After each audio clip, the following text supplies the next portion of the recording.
All right, I did not get the visual or the auditory indicator that lets us know that we are beginning, but we are beginning. Welcome, everybody. We are offering the Open Educational Resources Special Interest Group event with Janani Vaidya.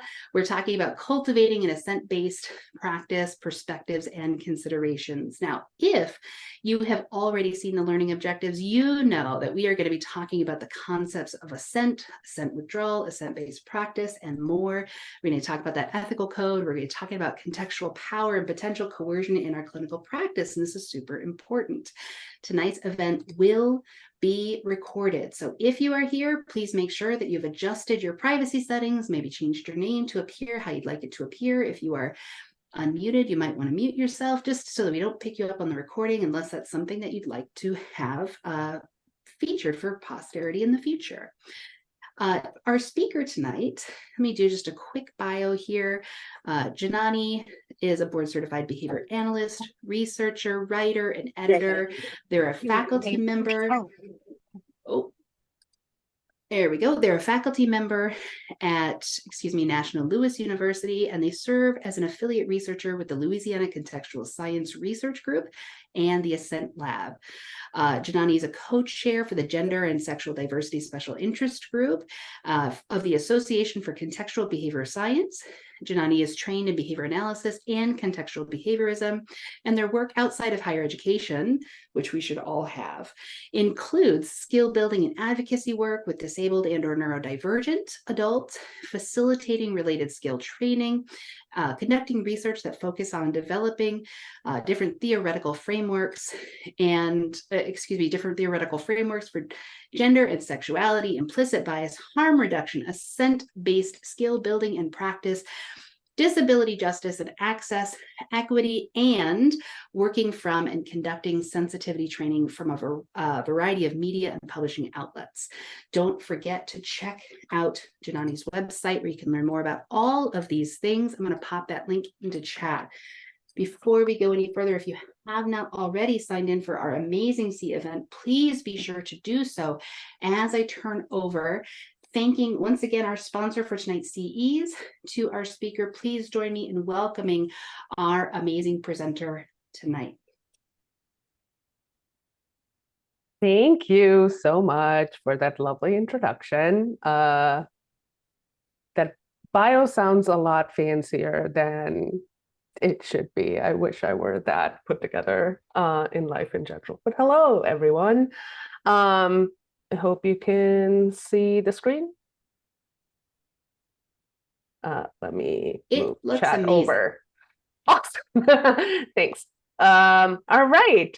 So hi, everybody, and thank you so much for being here tonight to talk about assent.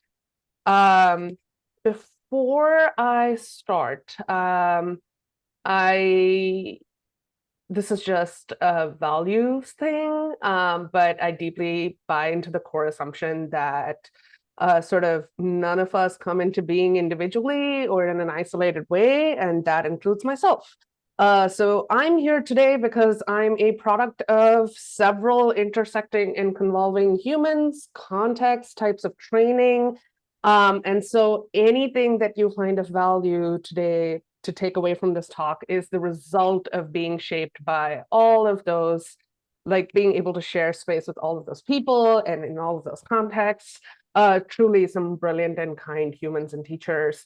Particularly, I'd like to shout out Warner Leland, who's been my partner in crime for really nearly a decade now.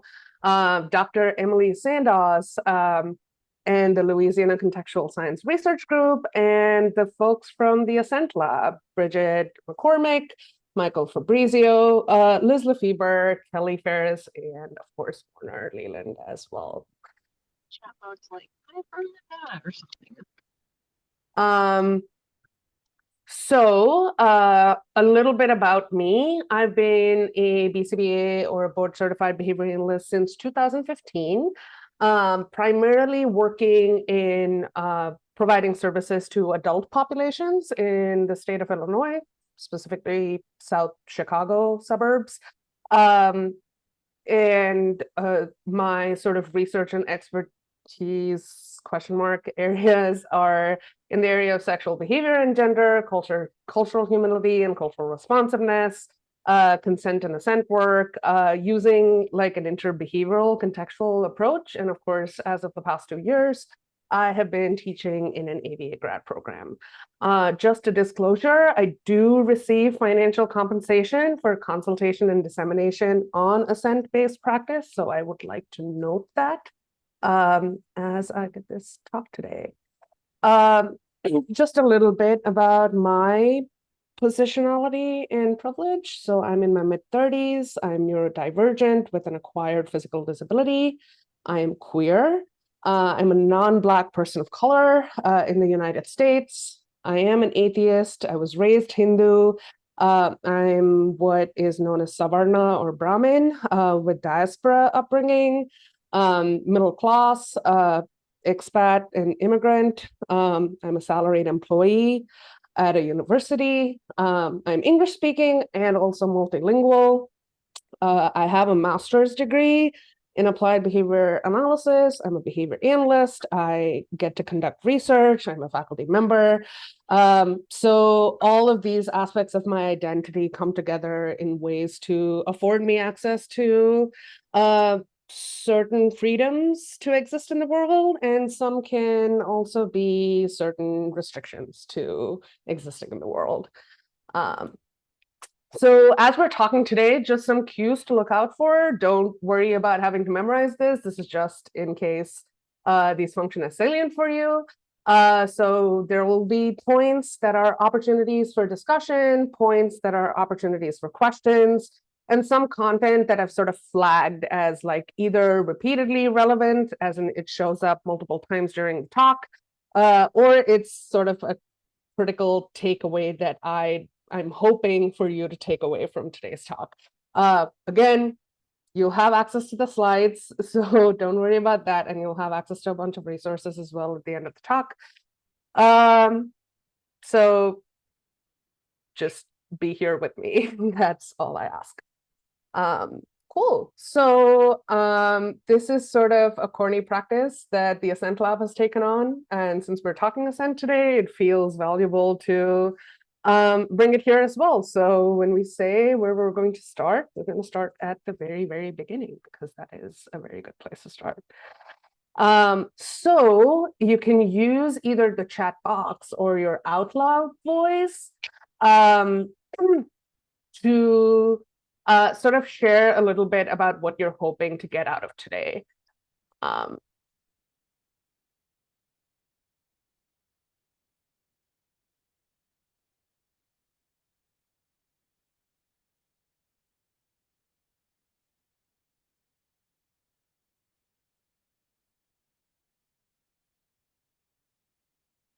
But if I can make sure my clients are willing participants, wish to learn more, listen, love resources to share with students, experience another perspective on Assent. I love that.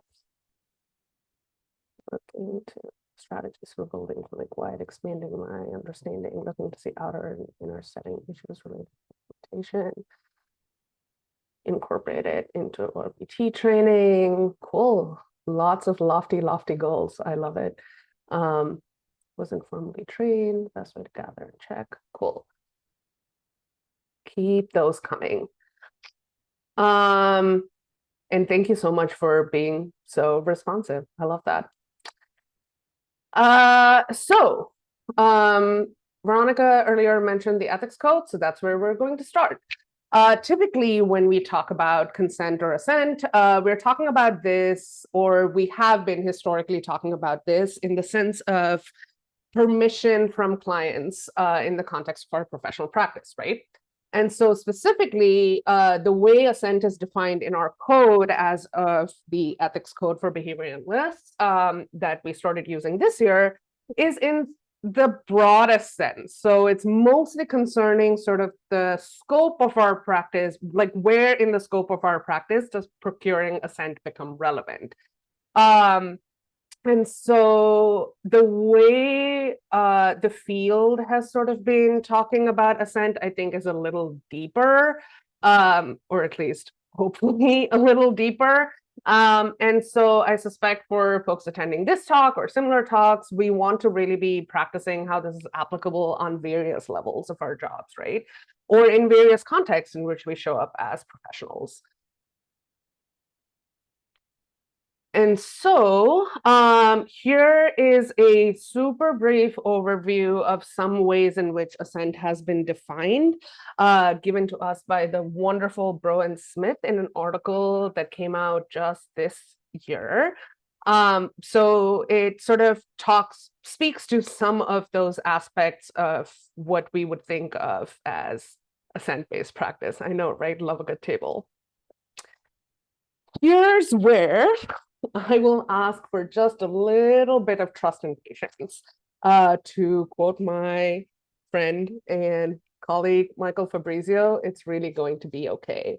So some of these words or some of the ways that I'm presenting these topics tonight feel like they're new, or they feel like, I'm sorry, what? I promise, just stick with me and trust that it's all going to make sense.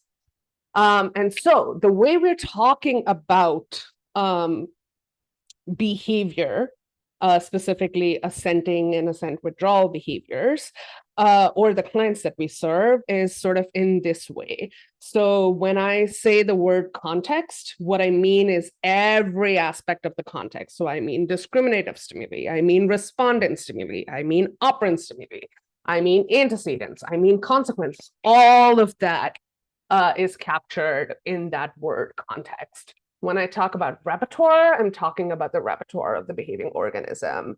And when I'm talking about functional relation, I'm talking about the function as it exists in the interaction between that context and behavior or repertoire of the organism. And from this perspective, and this is borrowing from the interbehavioral perspective, we look at function not just in that discrete linear four function way, but looking at function as either being appetitive or being aversive.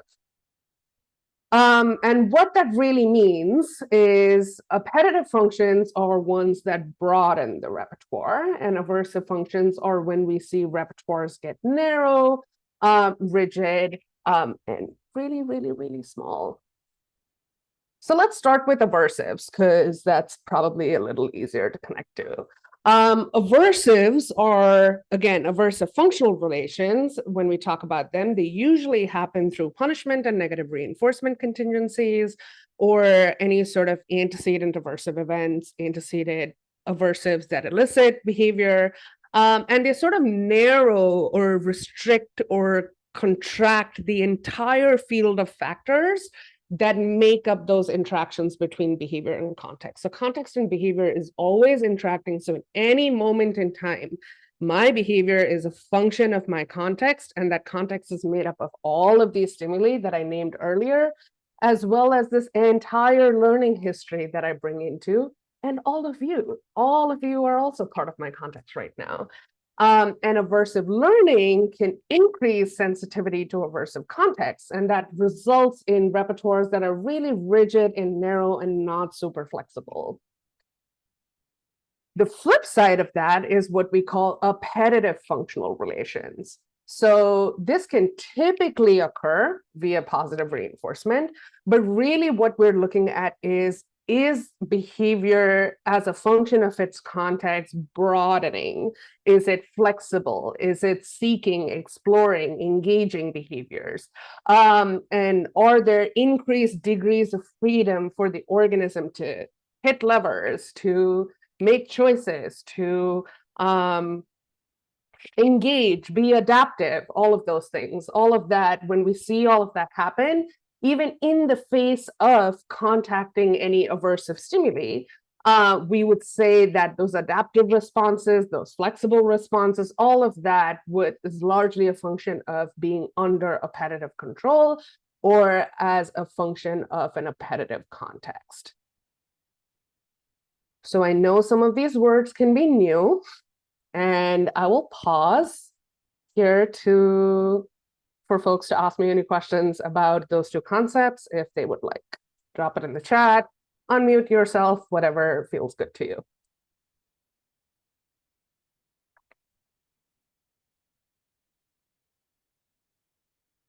All right, I'm not seeing anything, so we're gonna keep going. Cool.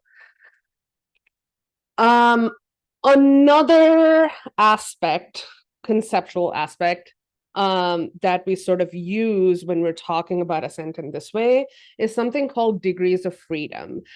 This was originally given to us by Israel Gold Diamond. Highly recommend reading the work on nonlinear contingency analyses. Again, those resources will be available to you, but essentially what they mean is contextually available alternative behaviors. So in the face of something in the context, do I have other options? And when we look at those degrees of freedom, what we're really looking at is there an availability of genuine choices, not just choices that are slightly less aversive than the original choice presented. So not a choice array of here's 3 really shitty tasks, but one task is slightly less shitty than the other, so I guess you'll choose that. But hey, I presented choices to my client.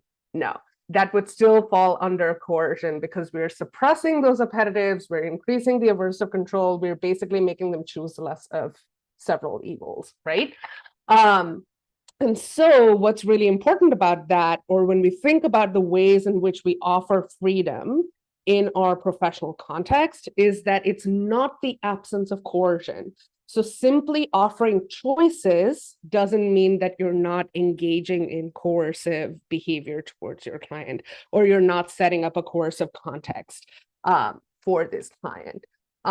So again, it's all contextual, right? Contextually, are the choices available genuinely choices, or are you simply setting up options to direct your client towards the choice that you want them to make?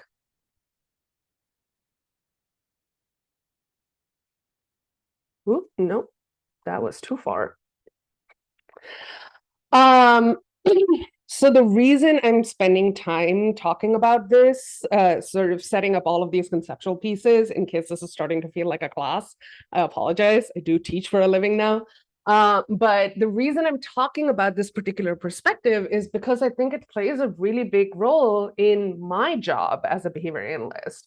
And so borrowing this metaphor of pottery from Dr. Emily Sandos, it allows me to sort of depart from the linear approach of finding discrete antecedents, discrete behaviors, and discrete consequences only moving in one direction, and really thinking about the bidirectionality of context and behavior. And so what I mean by that is basically that as the behavior analyst in the room, I'm also a part of my client's context at any given moment in which we're sharing space. And they're part of my context, which means the way that they behave can have an effect on my behavior, and the way that I behave can have an effect on their behavior. And once we sort of step away from that one directional linear approach, which is not invaluable, I would like to point out, it is very, very useful. But taking sort of zooming out and stepping back and shifting towards that bidirectional relation between context and behavior in any given moment of time. So take a slice of time and notice that bidirectionality of interaction is how I sort of approach behavior analysis, but how I specifically assent. And so the way that this applies to assent-based practice is we're not looking only at the immediate function of a behavior, but we're also looking at how the organism's overall repertoire is functioning as.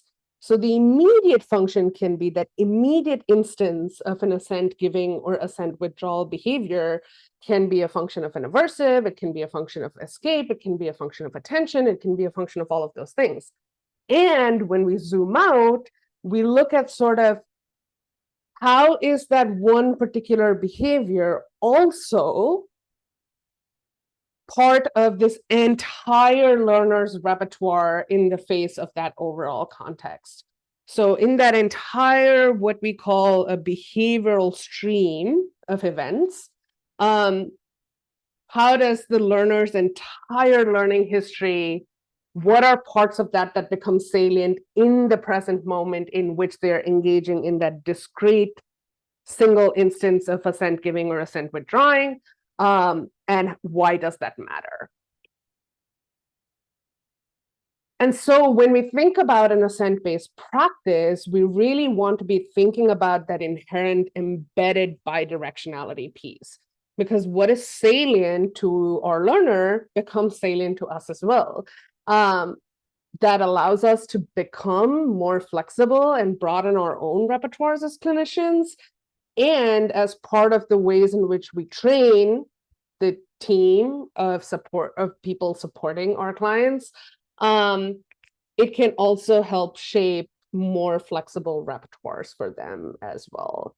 So your behavior is not at all exempt from what's happening, as those cycles of 3 or 4 term contingencies play out. We are still seeing sort of interactive, bi-directional behaving going on between context and behavior, and between all of the people interacting, sharing that particular context. And so if we do want to break down some of those pieces of assent giving and assent withdrawing, we can think of assent giving as an affirmative willingness to participate, serving appetitive functions, so serving functions that broaden the repertoire of the learner, that have them engage, seek, explore, and not restrict, contract, withdraw, right? So we want to see overt and what we call subtle responses emitted by the client, serving appetitive functions for them, which can, occur within a contingency arranged by someone else, aka you, the behavior analyst, and for which we can offer some socially mediated reinforcement along with whatever respondently related reinforcement may be showing up for them. I know the phrase respondently relating reinforcement sounds weird, but what I really mean is, like, are there good appetitives being elicited for them when they're demonstrating that willingness to participate? Does it feel good? And so we can think about sort of the flip side of assent withdrawing being ideally an overt response, but a lot of times it does look like a subtle response. It's not always a resounding no. And that's really important to remember. It's a response that's emitted by the client, and it's typically in the face of them contacting something aversive. That doesn't mean that their repertoire of assent giving and withdrawing can't come under appetitive control. In fact, ideally, we want it to, but they're responding to something aversive in the moment that's making them say nope, stepping away, turning off, and they're withdrawing that willingness. Essentially, they're no longer willing. And so when we think about cultivating an assent-based practice, essentially, it's a cultural shift. It's a decision-making model. It's sort of how you're setting up a context for all of these options to be available for your client.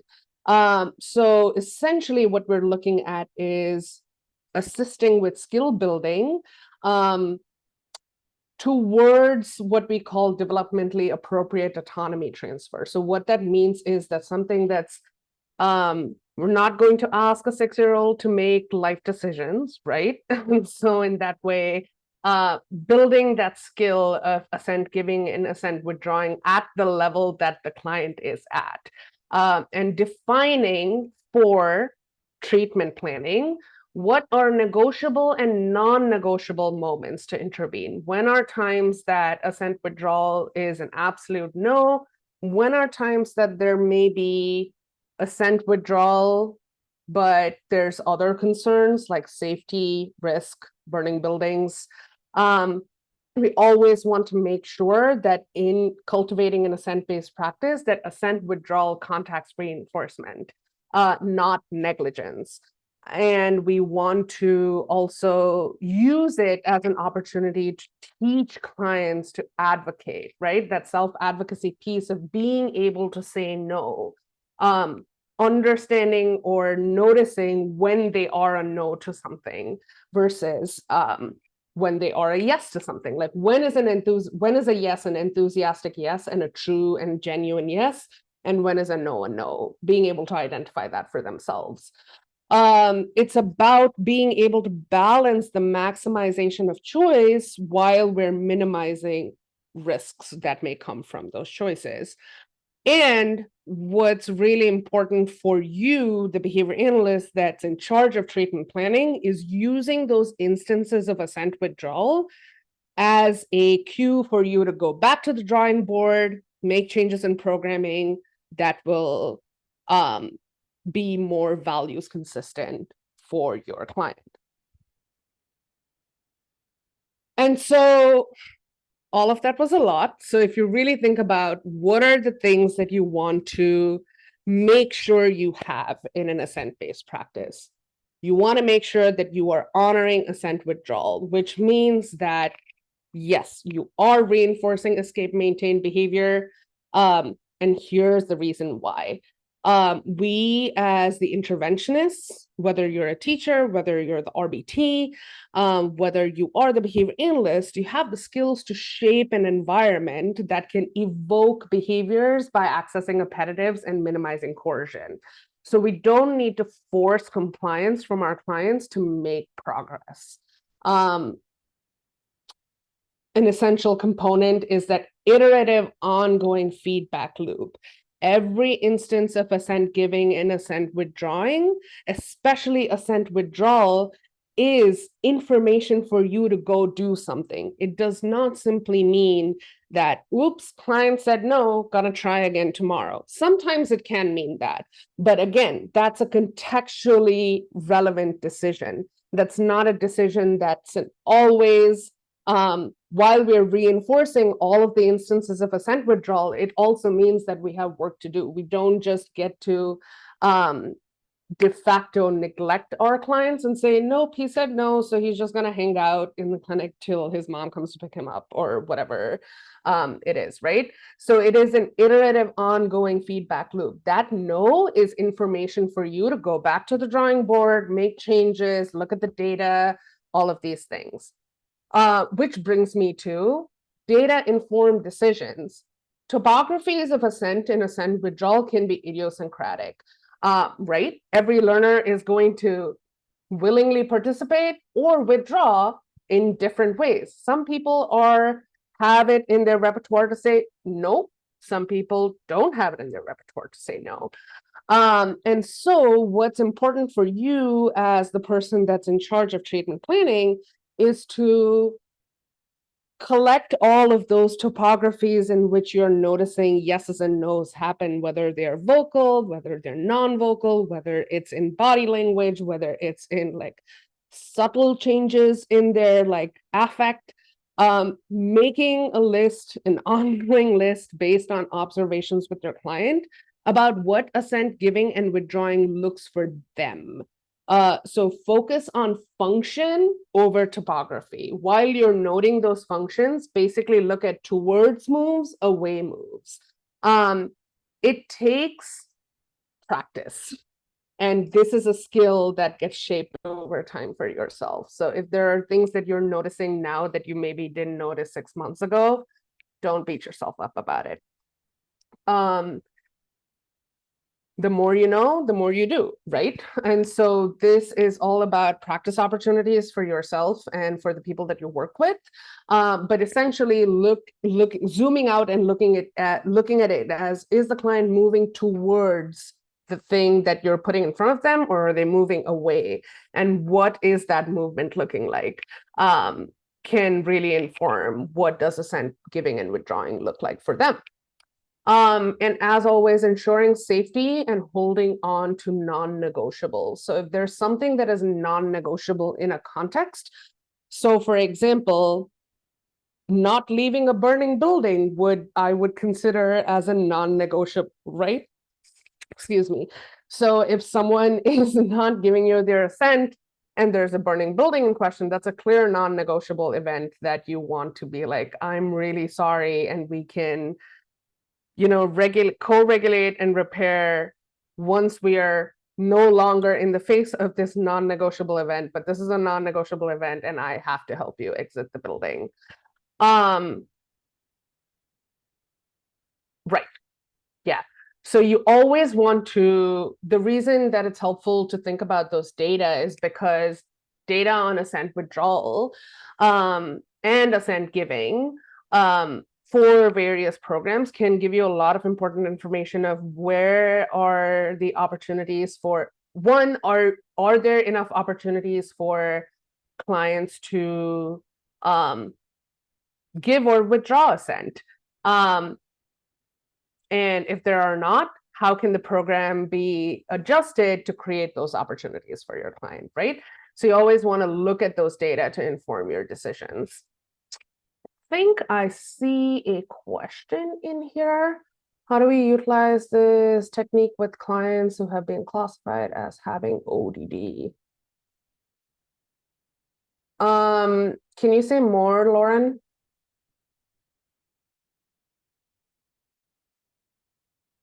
Either in the chat or out loud, or we can save the question for later too. That's fine, whatever your preference is.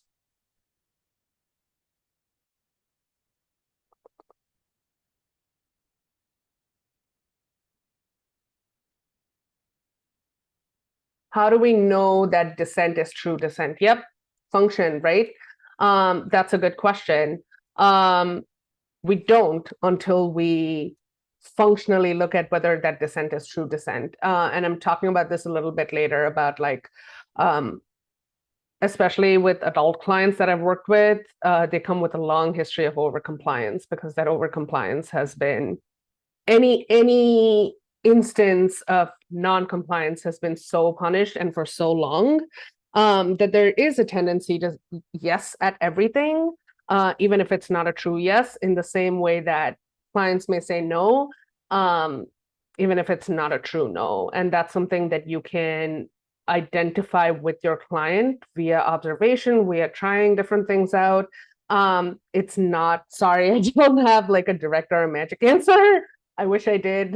It would make this work a lot easier. But you still want to reinforce the no and then find other ways to probe for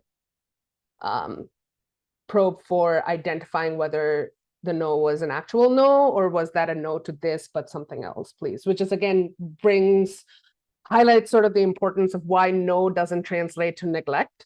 Like them saying no to programming doesn't mean that you can't do other things or like everything is stopped. Sometimes in the moment it does mean everything is stopped, but that makes it your job to go back and be like, what are some things that are available instead to start?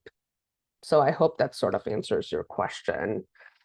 So yeah, essential components that hopefully are slightly less complicated than all of the setup from earlier.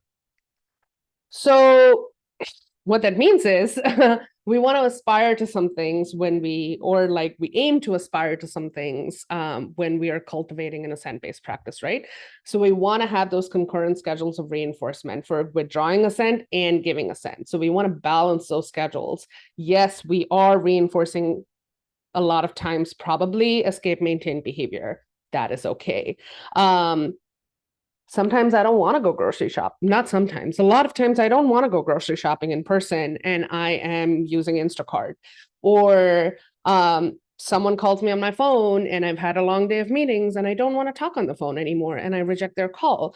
I do escape a whole lot in my life on a daily basis.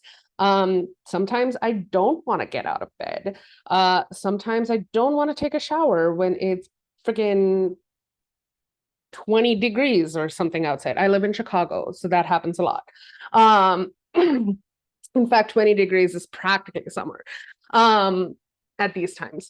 So yeah, so what makes our clients any less human or different from exercising that autonomy to say no, right? So we want to always reinforce those things.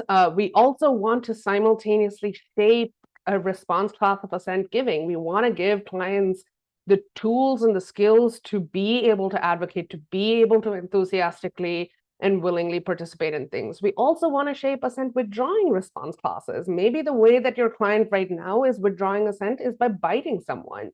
And maybe we want to create some programming that will have them contact something less aversive, that you can teach some functional non-bitey responses as, you know, instead.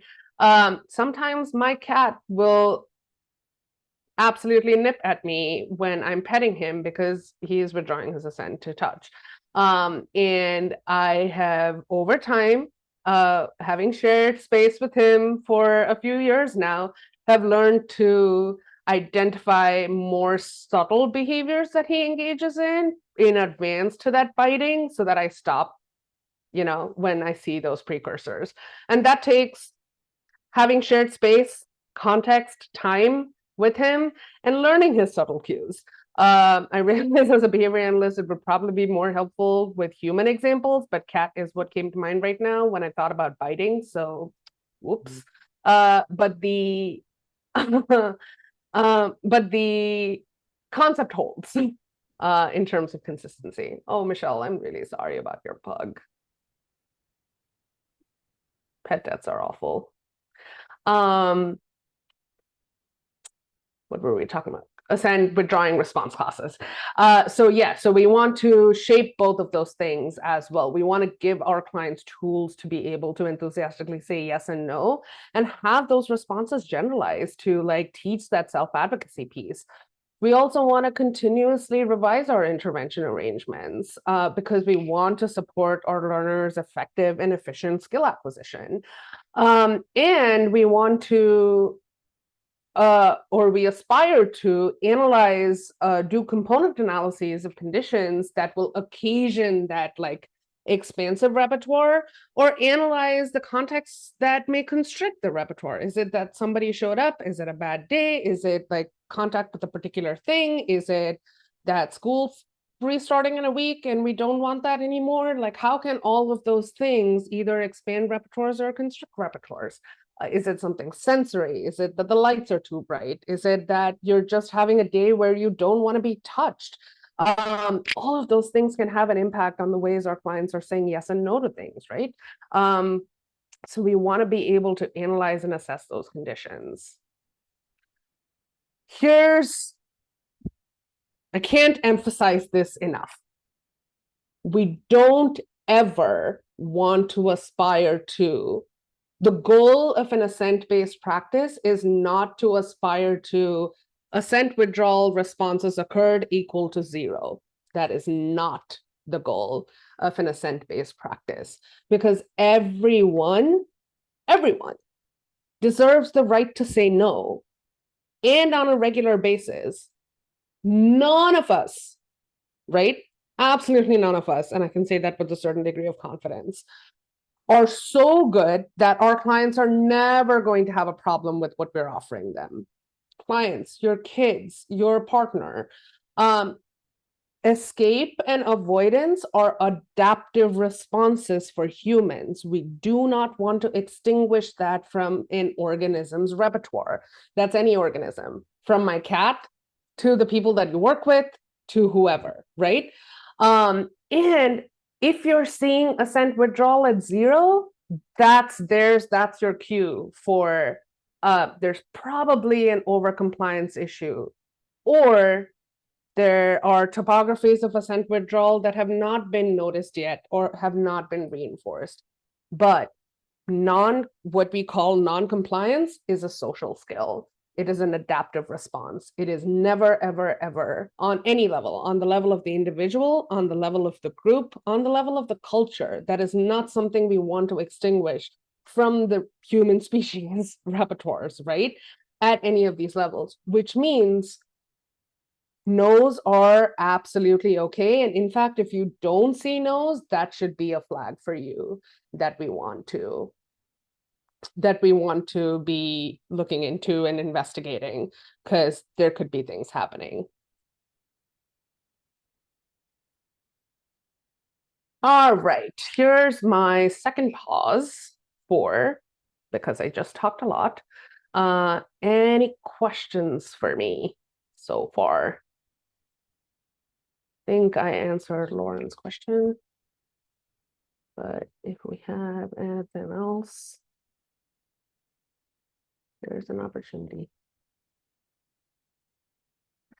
Actually, I would argue that non-compliance is a behavior and an important one at that. But Brian, you and I can talk about that later. That's totally fine. There's that tangent that I was referencing earlier. All right, let's keep going. So we've talked about sort of all of these essential components of an assent-based practice. What are the things you can be looking out for, and things like that. And one huge factor to consider is, or something that underlies all assent-based practice, is that you have to have a supportive system, a system or support team of people that are honoring those instances of assent withdrawal. And what a supportive system means is that consistently getting that assent withdrawal, consistently having assent withdrawal honored, is one you can trust. It means that when you say no, that no is taken, no questions asked. It allows to build trust that the behavior that you're working, that the people that you're working with, sorry, I was reading Brian's comment and trying to talk, and that's not a good idea. That's not because of you, Brian. That's because I should probably not be doing those things at the same time. But yeah, a supportive system. When somebody contacts consistently, that those opportunities where they can say no and that no is respected and honored, it builds trust. It builds trust that the people that they're working with genuinely care and value them, will be consistent and predictable, and have their best interests in mind. And that's, I think, I can't understate the importance of being able to lean on that as a person in the world. And that's no less true for our clients. Which brings me to, no, Brian, you're good, I promise. Which brings me to my question to you is, as we're switching gears here, when you think of the word autonomy, how does that show up in your world? Like your world, whether it's your behavior, whether it's your world as behavior analysts, whether it's your world with your families, with your kids, with your pets. What does autonomy look like? What are some samples of autonomy? What is something that signals autonomy to you?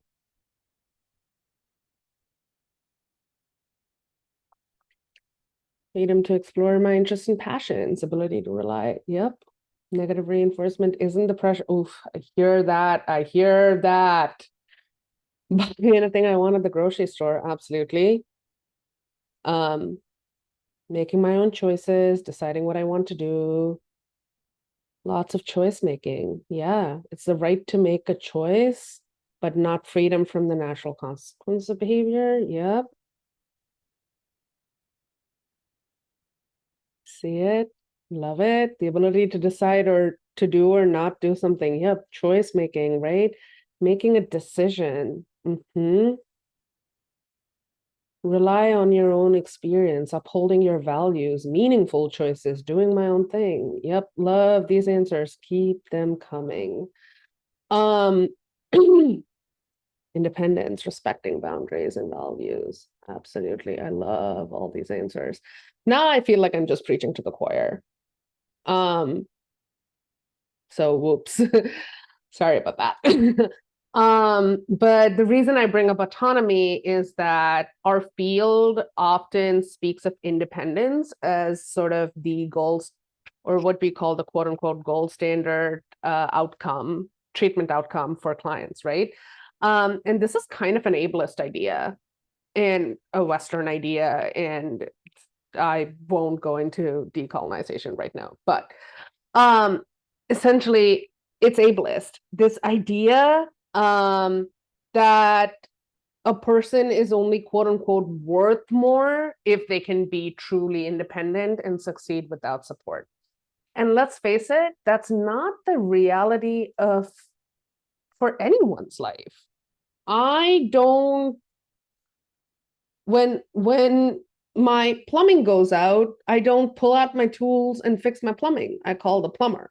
Now, some people for them, it may be appetitive to go and fix their own plumbing. I am not that person. When I don't have food in my house or I'm too tired to cook, I will order takeout. And that involves a slew of people working together to ensure that I'm fed.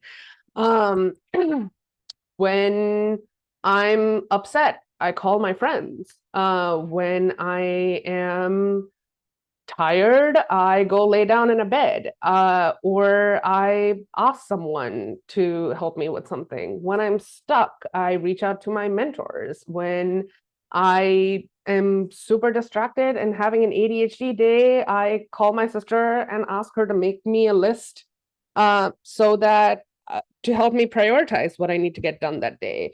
There's so many ways in which I don't exist independently in the world. I don't want to know how to bake pandemic bread. I don't want to know how to change the oil in my car.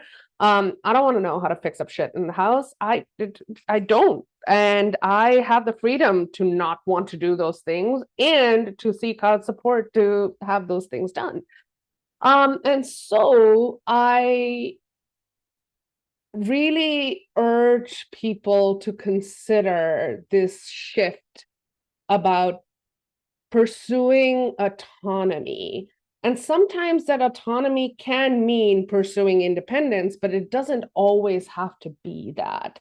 Autonomy means that we're centering our clients' values and preferences. It means that our clients decide what is meaningful for them, not for us. Or not us, at least. There may be some contexts in which they want or value full independence. There may be some contexts in which they prefer support, but they get to choose that. And that's an autonomous choice. That doesn't mean it's a choice that's not contextually showing up, but it is still that choice that they're making. And this is really important when we consider how we're building treatment goals, especially like community related goals. I think about like life skill goals. I think about like social interaction, peer interaction goals and things like that. Self-care or daily living skills goals. Rationale is critical, not only for the purpose of building your goal, but it's critical for your boundaries. It's critical for the values that are underlying what you're selecting for your client or what your client is selecting. It's critical for programming. It's critical for what outcomes you're targeting. Because again, and I'm saying this again, the goal is never to eliminate all instances of assent withdrawal, because sometimes we just don't feel like it, and that is fine. And that also means that sometimes when we don't feel like it doesn't automatically mean that we need to change the context. It doesn't mean that you immediately have to problem solve. We want to use those opportunities to check, is this a one-off? Is this like an I don't feel like it day because you're in pain? Or is this something that requires actual programming change?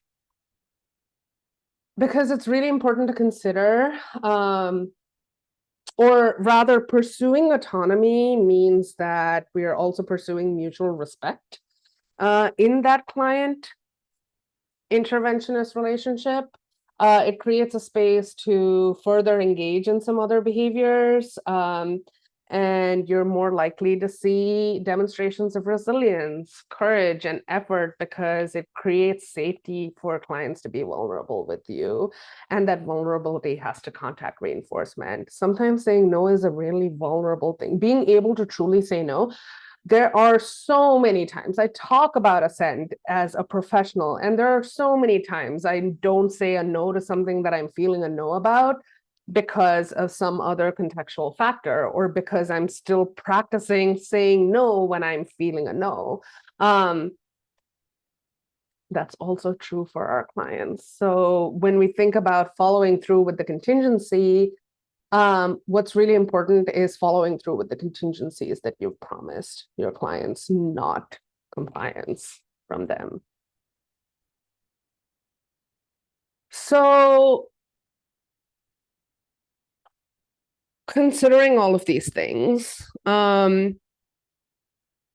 remember earlier I talked about that piece of like, when we consider context and behavior, that context also involves entire learning histories. It involves not just what is happening in the present moment, but things from a client's learning history or your learning history that can become salient in the present moment.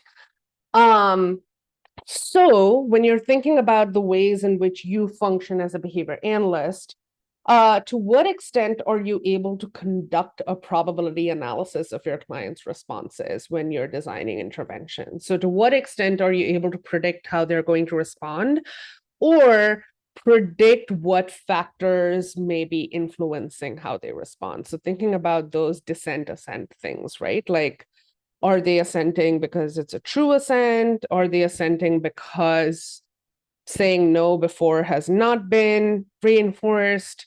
Are they assenting because saying no feels harder? And my goal here is not to shame or judge by asking these questions, but I'm just trying to make the case of why it's important to be sort of doing this type of analysis of your client's response. Depends on the client, absolutely. Always depends on the client. But are there opportunities for you to do this in your practice when you are, or is this part of your process of treatment building?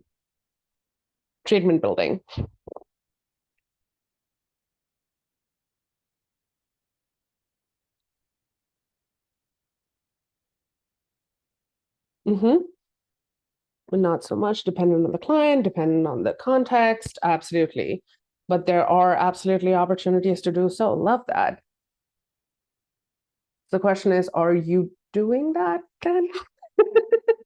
And it's fine if the answer is no, because there are competing contingencies. I love it. Thanks, Michelle.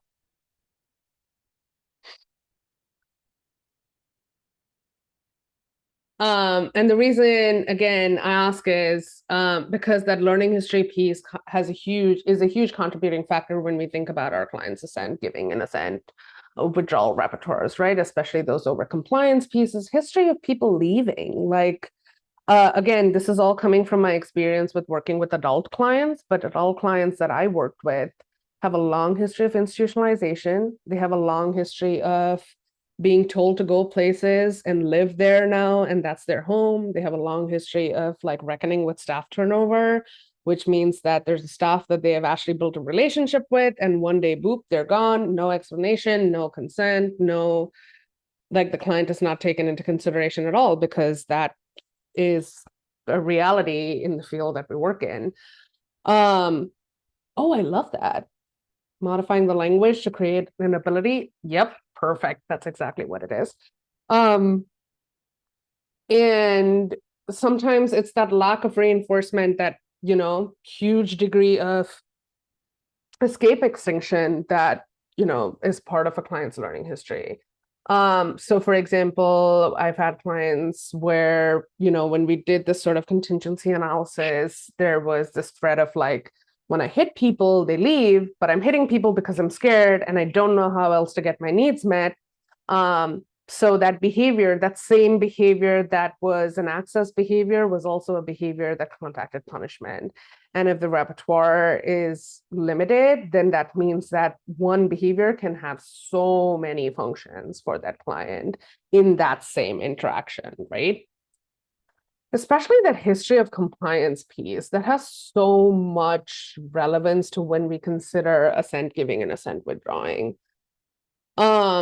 Because they may have that long history of overcompliance. Sometimes they're rigid yes to anything that they should be a yes to. So I should say yes to my mom. I should say yes to my teacher. I should say yes to my therapist. Those compliance repertoires via escape extinction, those compliance repertoires via EO manipulation. So remember earlier, I was talking about that coercive choice piece where I was like, if I provide 3 choices, but I am providing 3 really shitty choices and then adding a 4th slightly less shitty choice, and that's the choice I quote unquote want my client to make, I'm not really providing real choice. I'm just manipulating the EO for an outcome that I'm gearing towards. So is it really a surprise that they picked the less shitty choice? It's like, oh, they never picked that. Well, when I presented all these other shitty options and made them choose, I guess they picked that thing. So for example, if someone presented to me, and I use me a lot because it's a lot easier. But if someone presented to me doing the dishes, doing laundry, putting away laundry, and said, okay, you can do one of these 3 things. Honestly, they're all shitty choices. I don't want to do laundry. I certainly don't want to put away laundry. And so because those laundry choices are so much more aversive, I'll do the dishes, even if I'm not an actual yes to the dishes, but I'm really a no to all of those laundry things. So now I said yes to the dishes, but is that really an affirmative willing yes from my part? No, it's not. But sometimes the things that I'm a no to are such a no that I will say yes to this other thing just to make it stop, right? Or those pre-MAC principle things that we create with good intention, but sometimes we do use it in a way to like restrict access to potential reinforcers. Yes, can we talk about Taskmaster? Because the new episode? No, stop. But yes, I'm with you, Veronica. Prompting, especially physical prompting. How many times do we write in programs when the client says no, gently guide them towards the table to come do the DTT thing?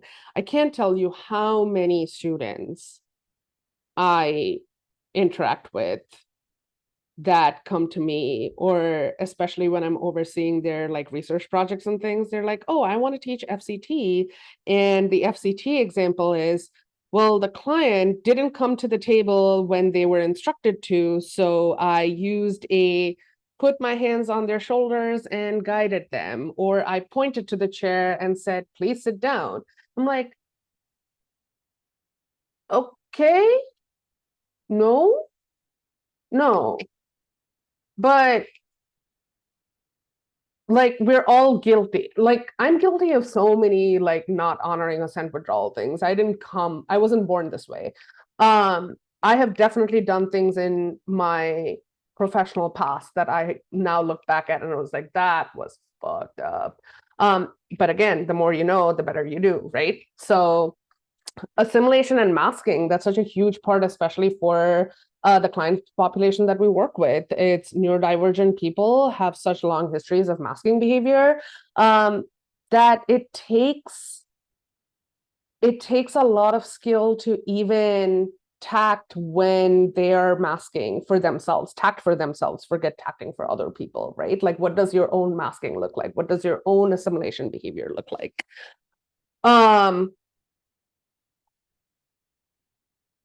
Yep, being a champion. I hear it, Michelle. I hear it. And I didn't even have to do the DTT working with kids thing.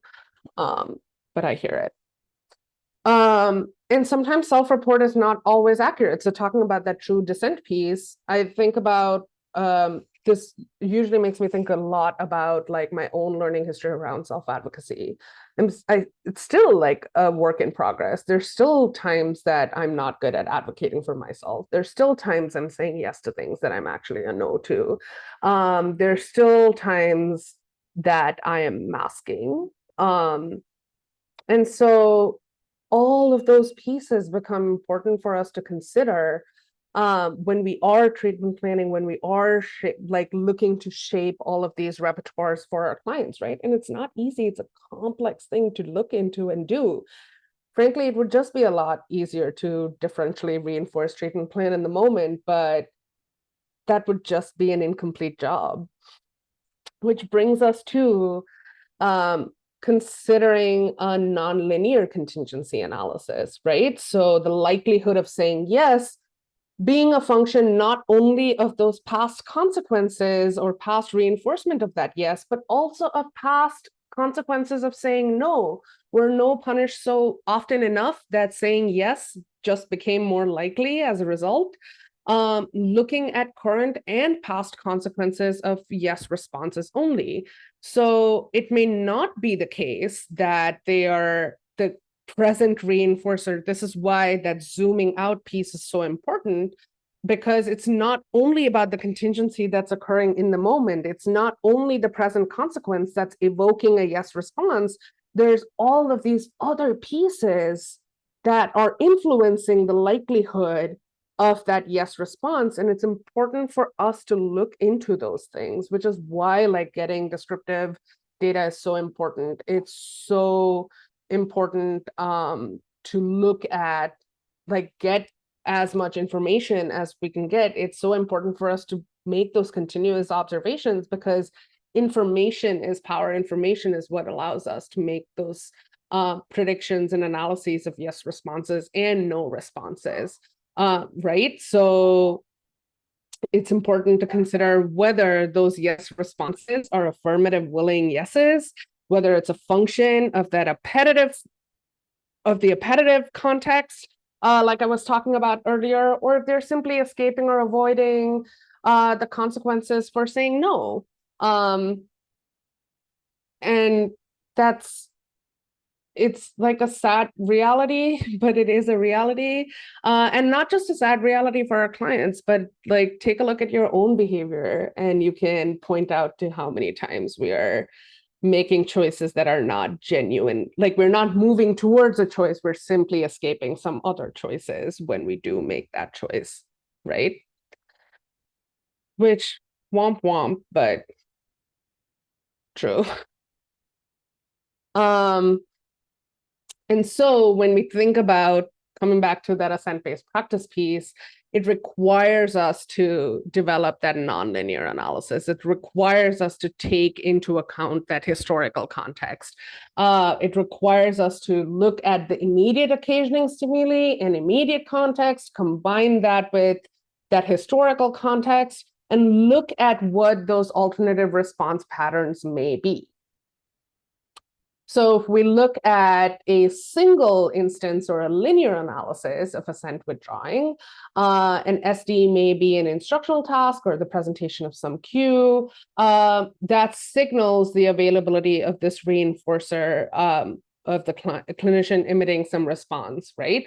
And we can look at that behavior of response, assent withdrawal being emitted by our learner, followed by the consequence of the clinician doing something. And that can either function to reinforce the student's behavior, or that negative reinforcement may be withdrawing the instruction or altering features of that instruction. That's how we would do a linear analysis, right? When we do a nonlinear analysis, we're also looking at, did we lose any other appetitives, or did we add any other aversives to the environment that are contributing to evoking that assent withdrawal response? It's not only about altering the features of the task, it's also about looking at, did some other things happen that became salient in this present moment, evoking that no response? And if so, does the change need to be made to the instruction, or does the change need to be made to the context at large? Absolutely, Lauren. Listen, I love talking nonlinear analyses. Literally, just schedule a call anytime. We will do it. And so I want to pause here again I'm loving all of the conversations that are happening in the chat, but I do also want to just make sure I have an opportunity for folks to ask questions.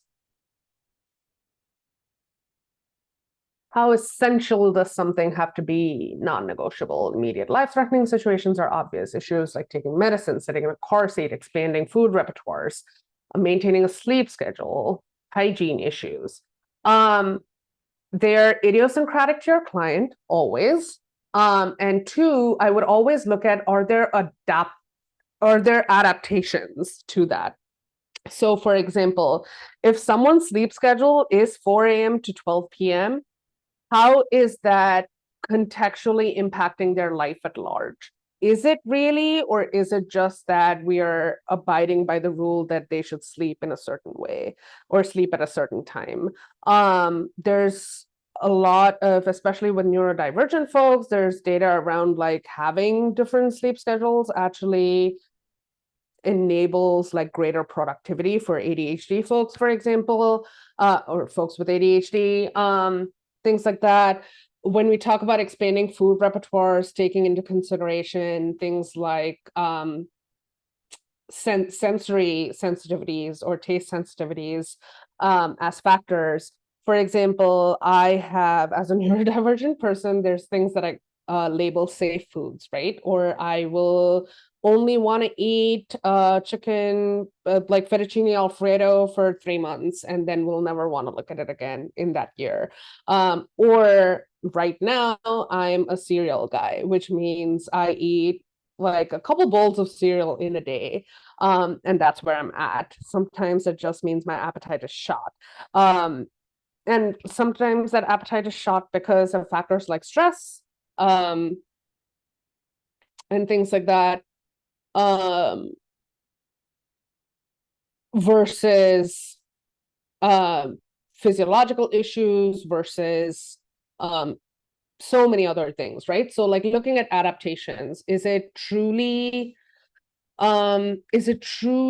essential that they behave in that specific topography, or can we find other options? So for example, I had a client that would like showering was a huge issue. So hygiene became a huge issue, right? And so all of the attempts at like, making showering reinforcing was just not happening because the sensory part of like, I don't want to step into this thing that is like water, overload in my face. Don't want it. So adaptations, there's things in the market now, like wipes for your entire body that are not just like, for babies, for adults too. And was that sufficient? Was that ideal? Probably not. But was it sufficient? Absolutely yes. Was it essential that showering was the only way he could maintain hygiene? Some would argue, hell yes. Some would argue, maybe not. So it's really about like asking those questions around like, who is labeling it as essential? And are there adaptations available, if that makes sense? And for some things, the answer might be no, like safety. And for some things, the answer might be yes.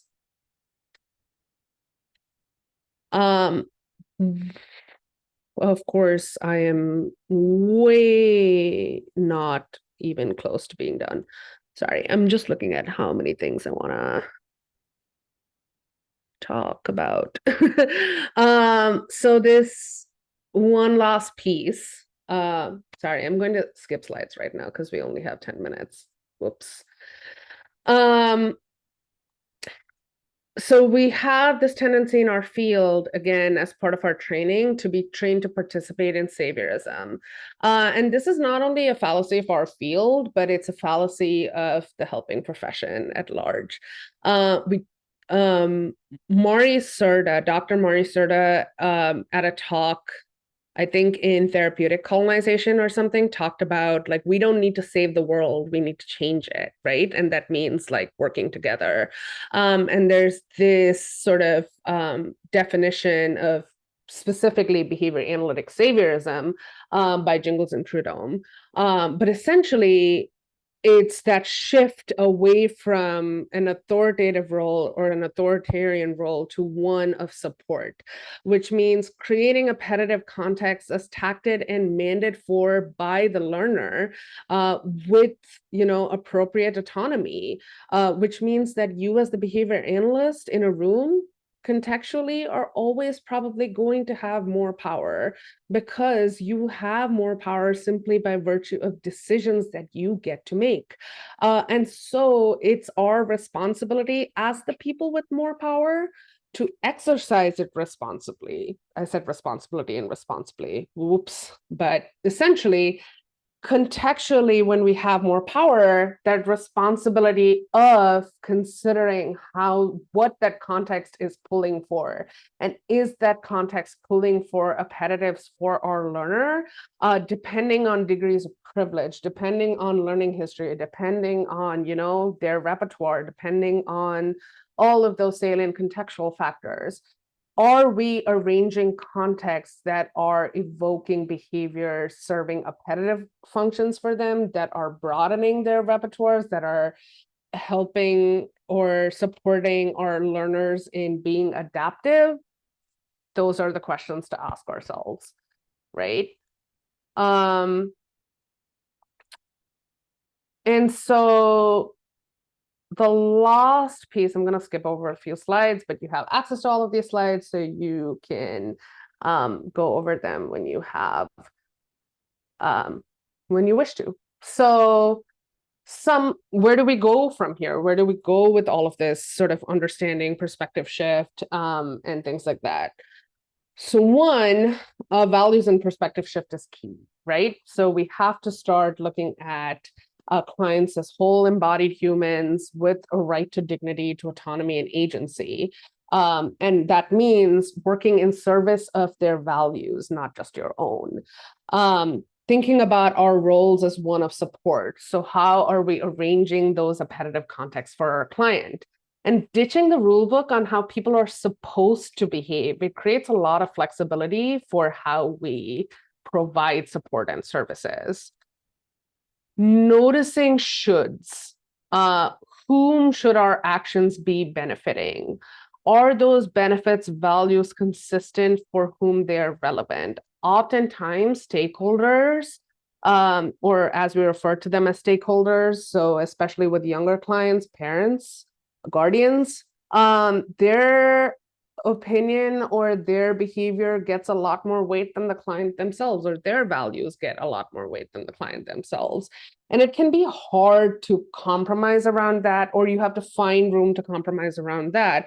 But proactively sort of orienting towards the client's values and what benefits the client as initiated by the client, not as advocated for by someone else, can help set up that assent-based way of providing treatment. Accountability is really crucial. So are we repairing and reducing any harm that may occur? How are we proactively planning for that?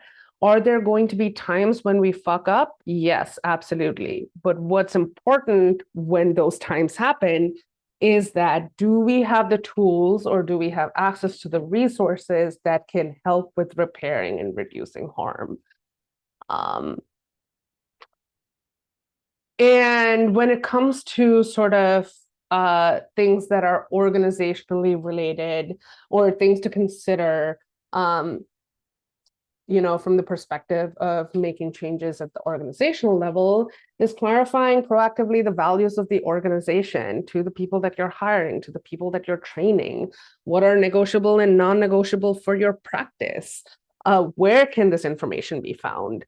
Supporting staff in clarifying their own values, right? Why this job? Why this role? Why work with this population? Are your staff allowed to withdraw consent?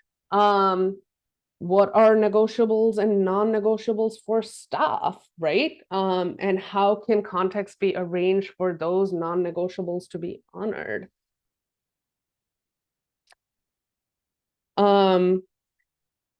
And I'll leave you with this last sort of piece, is a quote from Dr. Malika Pritchett, from earlier this year at AssentCon, where she said, we should be in the business of repertoire expansion and amelioration of aversives.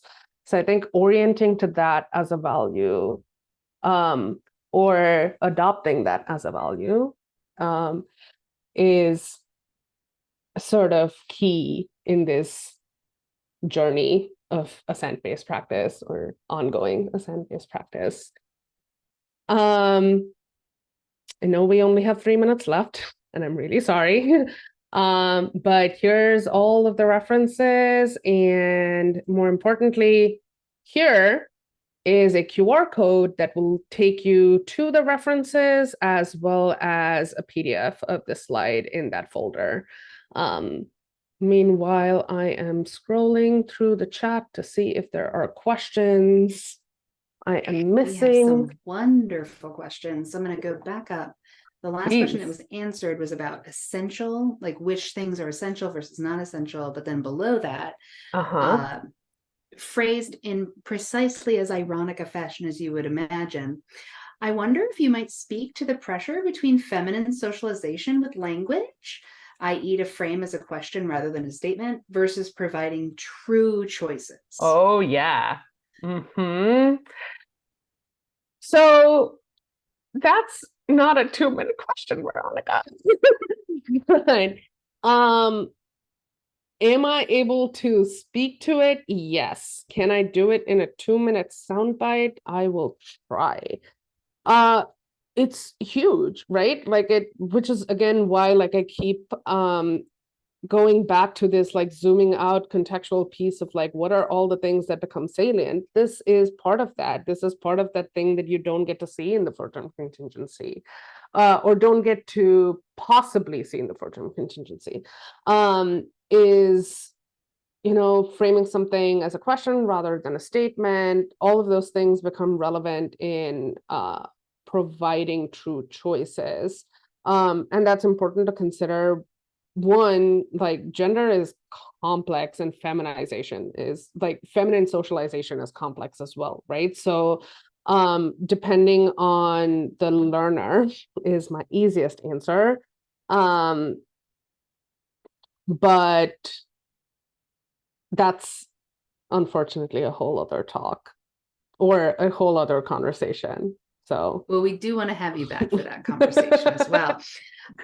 And I want to, of course, be respectful of your time and of the time. I know that some folks have set aside a specific amount of time for tonight's event. If you are here for CEs, please do not forget to sign out in the chat using your first and last name as you registered for the event. And please check out that feedback link. The feedback is an essential component of receiving your CE certificate for today's event.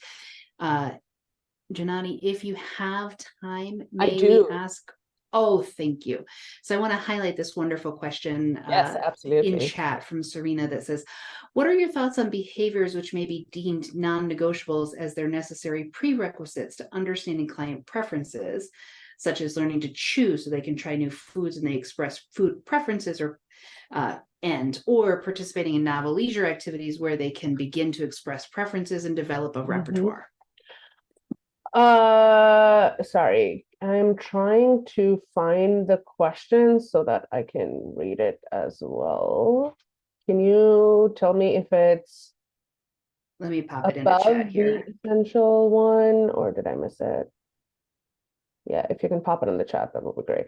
Got it. Okay. Thoughts on behaviors which can be deemed non-negotiables as their necessary prerequisites to understanding client preferences, learning to choose so they can try new foods, express food preference, or participating in novel leisure activities so that they can begin to express preference, develop a repertoire, right? So that again becomes a part of your, that's the piece that I was talking about of like, part of shaping repertoires of assent giving and assent withdrawing as well. Like there are some things that may be not momentarily non-negotiable that may become negotiable later. It's about, or not, like that's really important to remember as well. Something might be non-negotiable and stay non-negotiable, and we have to honor that. Understanding and learning client preferences is a tricky one. And so again, noticing, observing whether appellatives are available for them in that context at all for that behavior. And can those appellatives be accessible to them? So again, I always go back to, are there adaptive ways to get to that same outcome? So For example, right now I am drinking a smoothie. Have I eaten all day? No. But was I hungry before this talk? Yes. But did I not want to get into a decision conundrum about food making or run out of time? No. So are there ways to make adaptations, basically, and introduce adaptations? You can introduce an aversive and honor the no, but I would very, very highly caution when you are doing those things. Yes, love goblin tools. It requires skill set building on the end of the clinician as well, right? Like you're not going from novice to master on day one. This is a skill, like honoring assent and honoring assent withdrawal are also repertoires that require practice on the end of the clinician, which means a lot of observations, a lot of trying things and going back to the drawing board, a lot of like skill building on your end too. So once again, I'm sorry, it's not a direct answer. But immediately honoring non-negotiables is key while you are developing adaptations to those necessary prerequisites, or finding adaptations to those necessary prerequisites. And also understanding the rationale behind why something is non-negotiable is important, right? Like, is it a sensory thing? Is it like for some folks, they have physiological things that may prevent them from engaging in some quote unquote fine or gross motor skills that may be, you know, really painful. And so what is the cost benefit there of like teaching them how to use utensils versus finding other foods that they can eat that don't require them to engage in that skill, for example, or like is it worth being in pain to eat food? I guess is the question, right? So yeah, so honoring the non-negotiables and understanding the rationale behind the non-negotiables, followed by assessing, observing, and trying to find adaptations around those non-negotiables, I think are some of those are my initial thoughts. I don't know if that was helpful or not, but. Well, I think it's a tough question, right? Because there's so much, and yeah, so much of what you're describing, the probability analysis, the really connecting with and understanding your client. It's a paradigm that I think a lot of us have not been trained in, especially clinically. I don't think any of us have been trained in, frankly, like I wouldn't expect somebody that's an early practitioner to have all of these skills, because it's just not possible to like gain all of these skills to mastery in a couple of years between training and supervision. It's like my metaphor for that with students is always like learning to drive. Like getting your license does not mean you're a good driver or a seasoned driver or an experienced driver. It simply means that someone legally let you operate a car on a road. That's it. It's a baseline. Like you're probably not going to destroy something by being allowed to engage in this behavior, probably, right? But it's a bare minimum. Like the expertise with driving comes with experience and practice and comes with time. And so it's the same with everything else, including all of these skills that we behavior analysts need to be trained in. That comes with time, that comes with good supervision and mentorship, that comes with adequate opportunity to practice. And there's so many competing contingencies that get in the way of all of that. So yeah. Well, and speaking of that extremely limited focus in the competing contingencies during our professional training, I'm going to pop this in chat. Since our current dominant training paradigm centers and prioritizes Skinnerian for term analysis, immediate contextual environment, can you offer guidance for folks who've maybe never heard of nonlinear analysis or interbehaviorism? Because these are important but most folks will not ever have been exposed to them before. 100%. So, I'm just pulling a book here. You can go straight to the source for interbehaviorism. J.R. Cantor, well, let me let you see my shitty living room for a second so you can see this. So you can go straight to the source. This is The Science of Psychology by J.R. Cantor, who gave us interbehavioral psychology. Cantor is like reading Shakespeare, which means that sometimes he comes up with words that you'll need a dictionary for. So I would say more of an intro would be looking into the work by Mitch Freiling and Linda Hayes, who have done so much work, and there's some of those articles in that folder for which I shared the QR code. Yes, thank you for that citation. As you can see, my copy is not yet unwrapped because this is my leisure reading, holiday reading. But there's some really cool articles on like how interbehaviorists look at private events, for example, by Freiling and Hayes. There's couple of articles that are related to the basics of interbehavioral approach in that folder. For nonlinear contingency analysis, there's the book that came out by the folks that predominantly do that work, Joling and crew, out of Endicott. Well, some of them are at Endicott, but yeah. So there's that. There's also a great resource actually on mental health specifically, or using the constructional approach with mental health by Golddiamond himself. I have only a physical copy, but I can definitely find a digital copy and put it in that folder. But it's a really cool like constructional approach thing.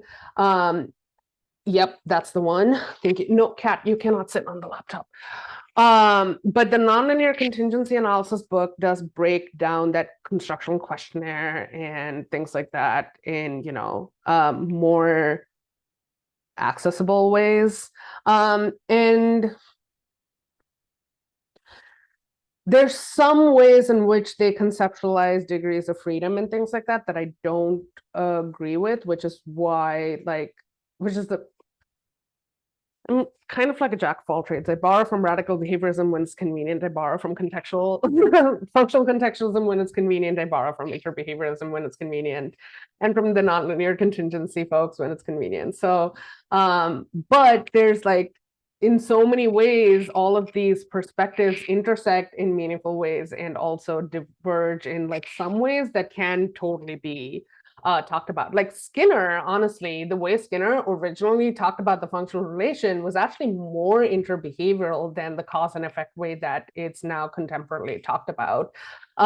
If you look at Science and Human Behavior, he spends an entire chapter talking about how function is not just cause and effect. And why that technicality matters. So Skinner wasn't really that far off necessarily. He was just like breaking it down based on like, because he came the way of experimental analysis of behavior and was like essentially building theory simultaneously and focusing on that measurable piece. That's sort of where the focus went, but it doesn't necessarily, I don't think it necessarily means that he would have disagreed with Cantor, for example. So I don't think those are conflicting things at all. I don't think one needs to pick a camp. I think there's meaningful aspects of all of these sort of philosophical lenses that can be utilized. But yeah. Don't tell Joling though. Don't worry. Joe Leg and I, we don't chat often. No, so good. Okay. He's not going to hear it from me.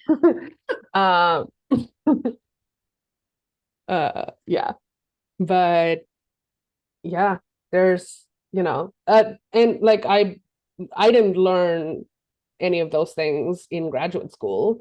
Like I happened to be in a grad program that had RFT and ACT, which is how I got exposed to RFT and ACT. I happened to audit a class on Golddiamond which is how I, was initially exposed to Gold Diamond. I happened to join Sandos's lab, and that, took me the road down to interbehaviorism. So like, I very accidentally stumbled into opportunities.